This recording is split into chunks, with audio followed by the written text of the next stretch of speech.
Este espacio es presentado por Urufarma.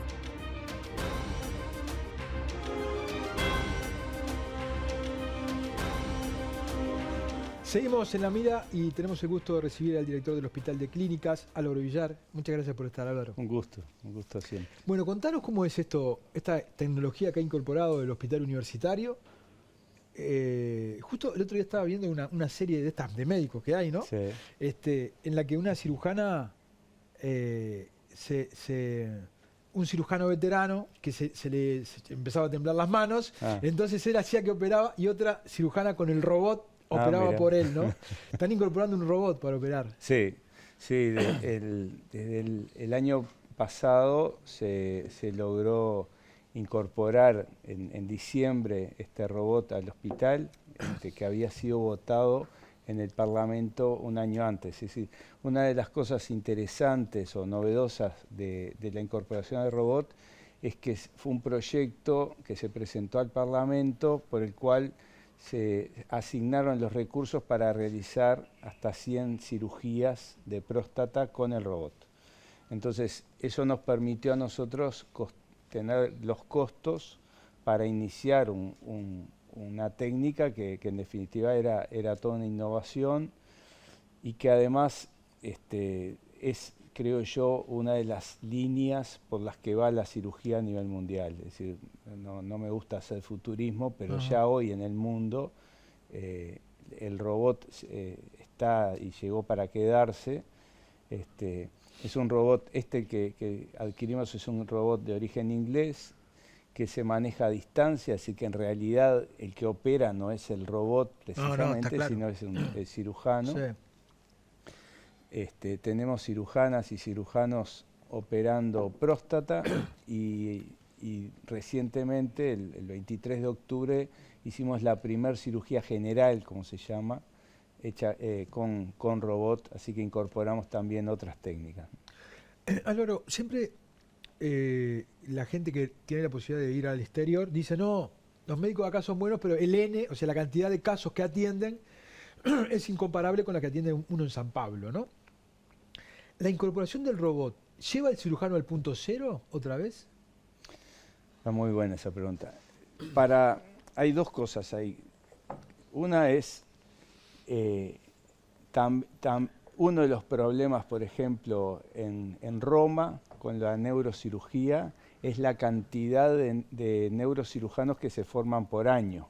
Es decir, que a pesar de tener un número alto de pacientes comparado con nosotros, tienen un número de cirujanos también muy alto. Entonces, a veces, en países de una población muy grande, también pasa que se reparten entre muchos los números. Entonces, eso hay que tomarlo con pinzas. Está bien.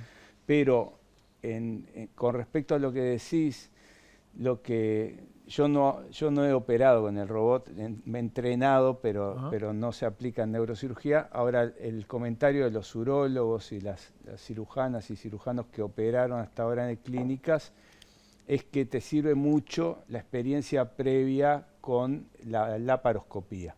Porque en definitiva, la forma de operar del robot es una especie de laparoscopía, como tú decías al referirte a esa serie, evita el temblor, aumenta la precisión, pero tiene también el hecho de que cuando tú indicas cortar acá, corta, es decir, no titubea, ¿no? Y el titubeo a veces en la operación tiene su ventaja, ¿no? Sí, la gente que lo está manejando se formó ¿dónde? Hay gente que se formó en el exterior, pero hay gente que dentro del convenio que nosotros hacemos viene un cirujano experto y entrena a otros. Hoy ya el Hospital de Clínicas tiene cirujanos que pueden a su vez formar a otros, que es la idea, es decir, hay dos ventajas de incorporar esto en un hospital universitario. Una es poner a la disposición de la población de menores recursos, tal vez con mayores problemas de acceso, una técnica de avanzada que de otra manera ellos no accederían, porque hay personas que pueden pagarse esto en el exterior. Bueno, para el usuario, digamos, ¿no? ¿Cuál dirías que son las ventajas? Las ventajas es que al mejorar la precisión quirúrgica, mejorar la visión, no solamente desde el punto de vista óptico, sino también desde el punto de vista de la luz, de la iluminación, al aumentar la precisión disminuyen los errores, las complicaciones. La próstata la podés operar, un tumor de próstata lo podés operar, si no tocas la cápsula externa, no debería haber lesiones que provoquen impotencia o que provoquen una incontinencia urinaria. Es decir, los nervios que tenés que preservar cuando operás la próstata están en la superficie. Si uno logra mantener los límites en la resección, no deberías quedar luego de la operación con uno de las complicaciones como es la impotencia, que es de las complicaciones más temidas. Y en cirugía general también se pueden resecar vesículas, se pueden reparar problemas de hernias. Eso te iba a preguntar, cuando vos dijiste cirugía general, Exacto. significa que otros órganos también pueden ser operados. Exacto, exacto. Se puede operar las vesículas, se pueden operar hernias, lo que se llaman hernias inguinales, que es cuando una parte del intestino sale a través de alguno de los músculos de la pared abdominal. Y pueden también realizarse cirugías de tórax y cirugías ginecológicas. De hecho, estamos trabajando ya para que haya un grupo de ginecólogos que vaya a formarse en el exterior para hacer cirugía ginecológica también con el robot. ¿Hay uno solo? Es uno solo. ¿A qué ritmo opera? ¿Cuántas operaciones hace por semana? O por mes, no sé. Más o menos se pueden hacer hasta 2 operaciones en el día. ¿Cuántas, perdón? 2. 2 por operaciones ahora, por día. Por ahora. Es decir, aspiramos a que llegue un momento en que se pueda realizar una operación en 40 minutos, 1 hora. Eso es el tiempo hacia el que vamos. ¿De qué depende, depende aumentar la cantidad? Y depende del desempeño del cirujano, pero sobre todo de todo el movimiento que hay alrededor del robot. Es decir, la preparación, los controles que hay que hacer, toda la parte de acondicionamiento de la sala, eso es lo que va a ir variando. A medida que vaya funcionando, se va a ir aceitando más todo ese mecanismo. Exacto. Hay pacientes que son del sector público que hemos operado con el robot, son pacientes de ACE, pero también se han operado pacientes que pagan para ser intervenidos con el robot acá en clínicas. ¿Se puede pagar? Sí. ¿Se puede contratar como un privado esa operación? Exactamente. Lo hacemos en otro horario, es decir, no es en el horario de funcionamiento del hospital. Entonces, de esa manera se permite que también otro sector de la población pueda acceder al robot. ¿Es único en el país? No, en el país hay otro en el Hospital Británico. Ajá. Somos los únicos que estamos haciendo cirugía general con el robot y la idea es que ahora estamos formando a 9 cirujanos generales en esta técnica, es decir que de alguna manera esto va a permitir que en el futuro puedan haber otros robots de este tipo, ¿no? Hay ya empresas que están abriendo fábricas, abriendo lugares para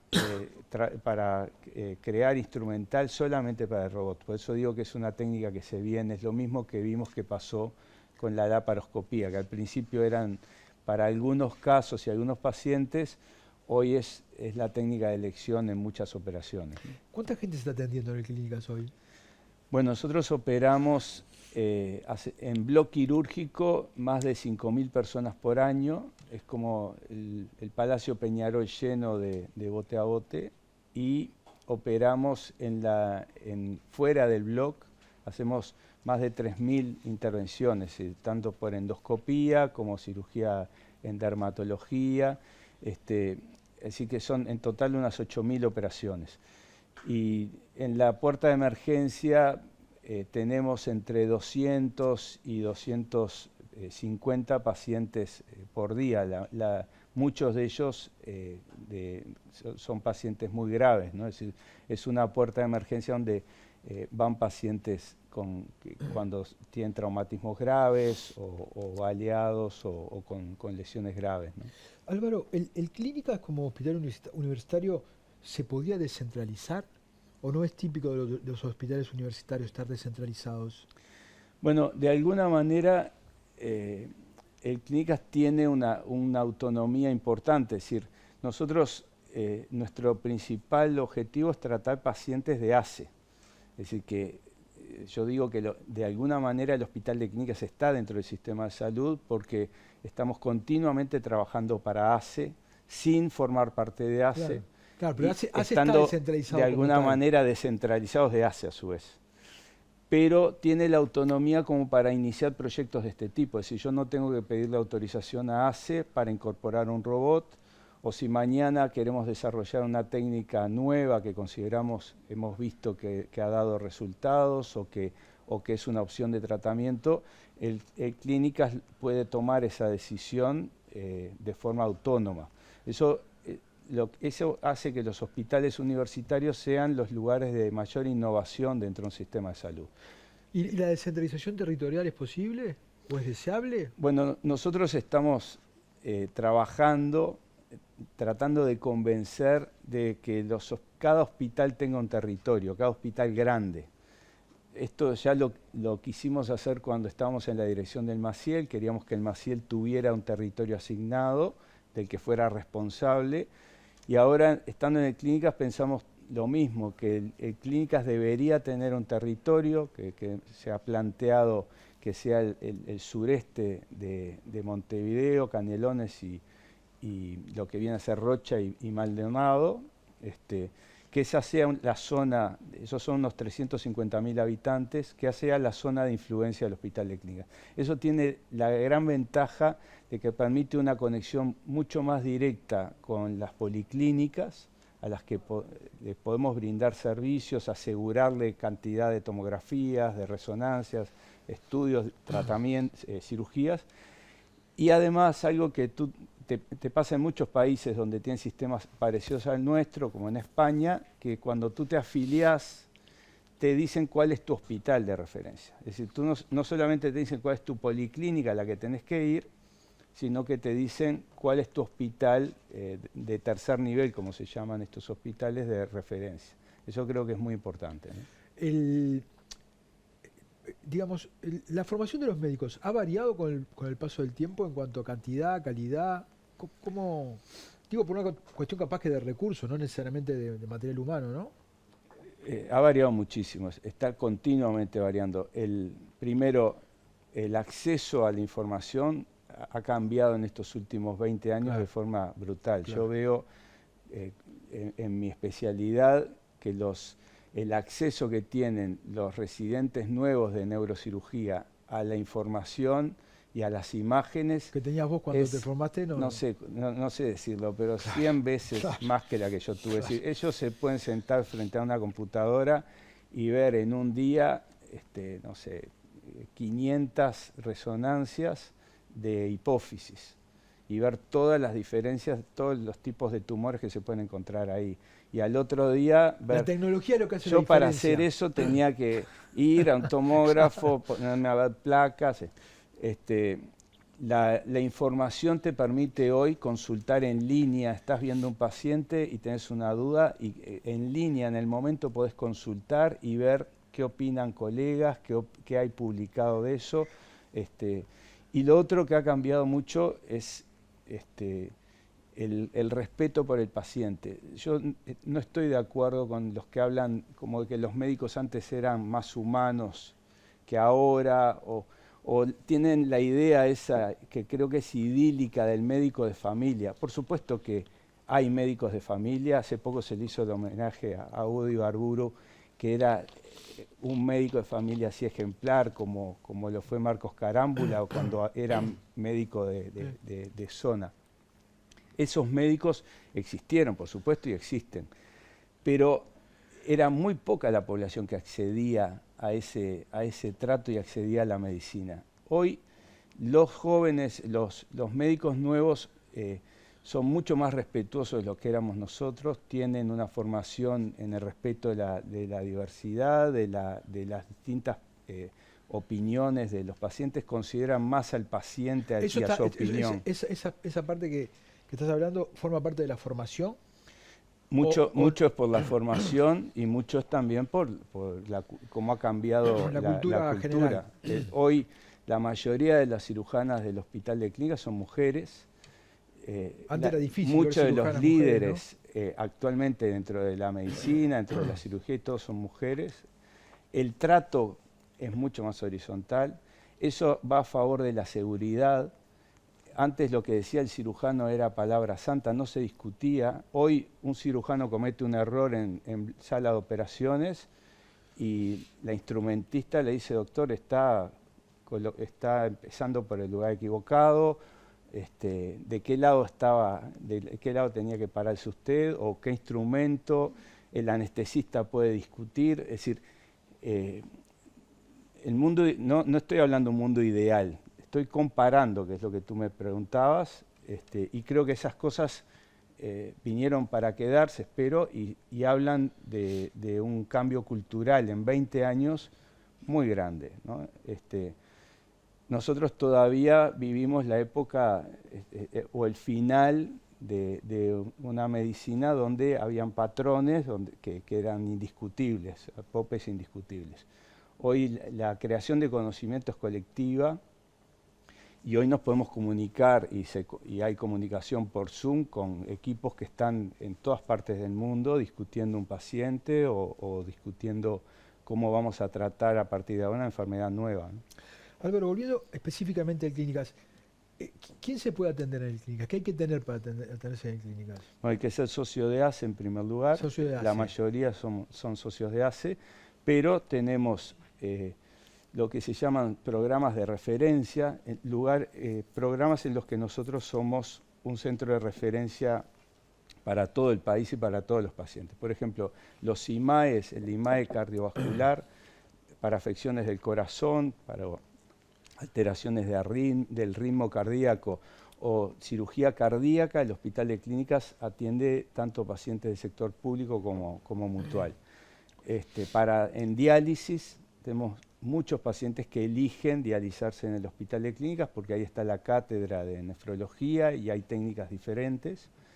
Y tenemos programas especiales como el de Parkinson, donde hacemos cirugía de Parkinson, pero además hay todo un grupo de rehabilitación neurológica que y a eso puede acceder único. Otra gente que no sea cualquier persona. Cualquier persona.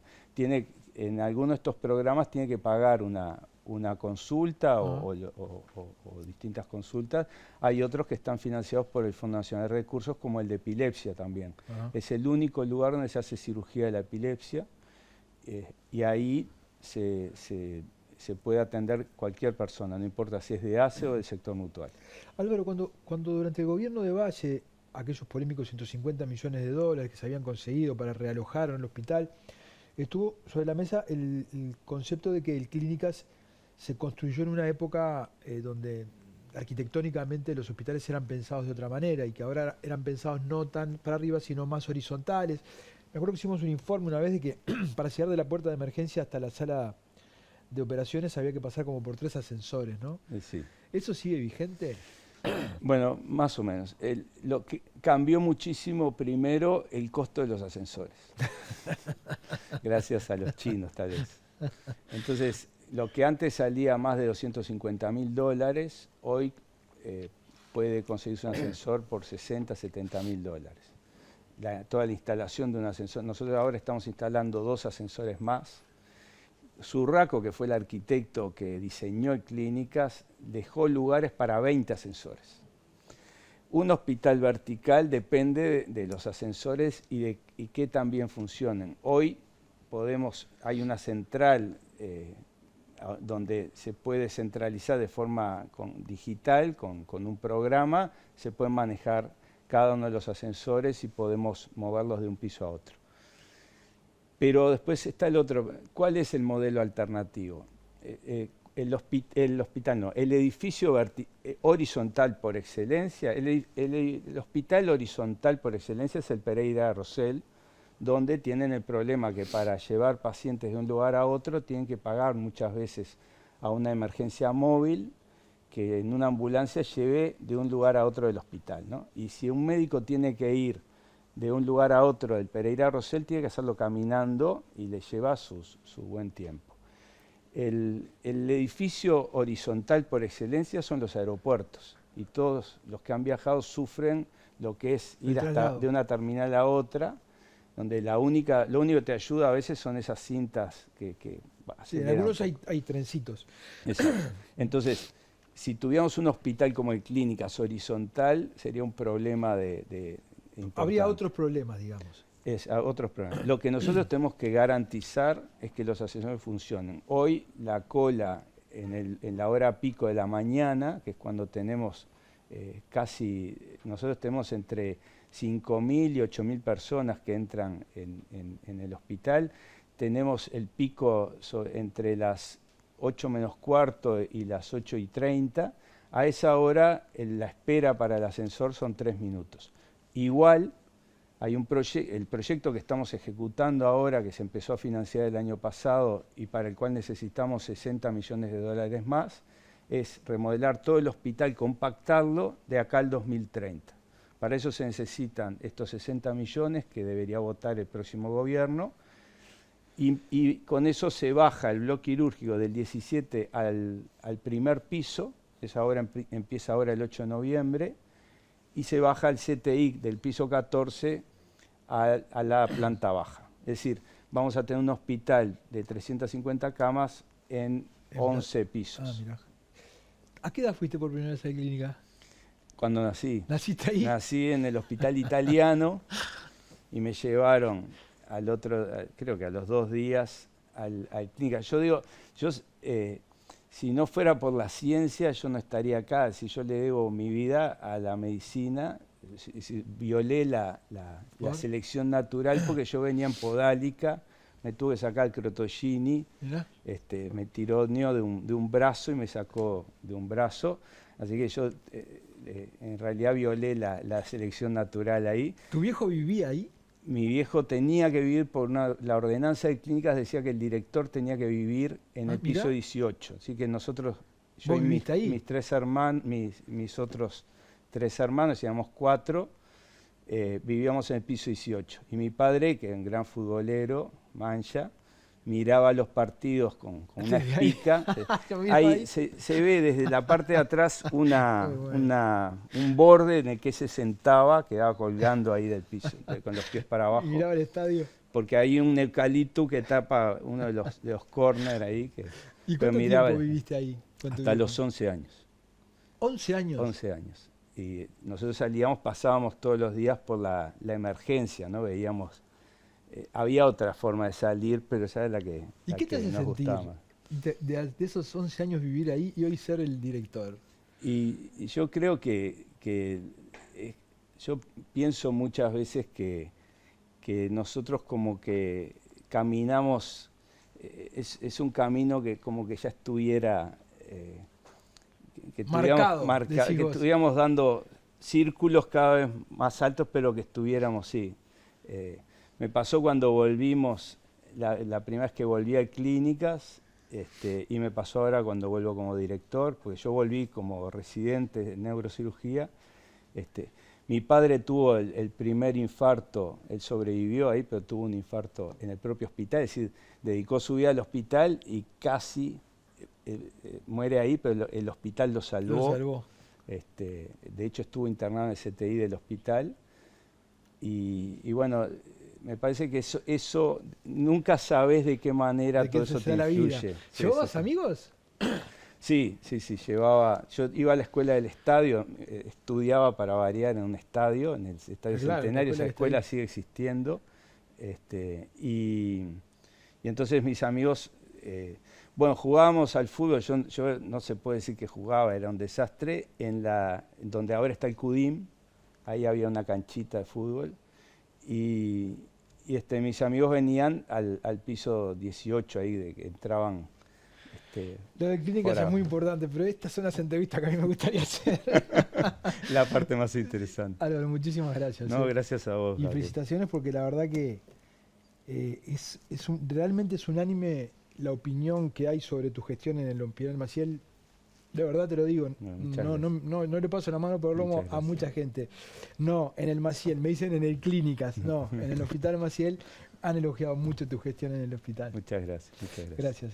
Nos vamos a una tanda, ya volvemos.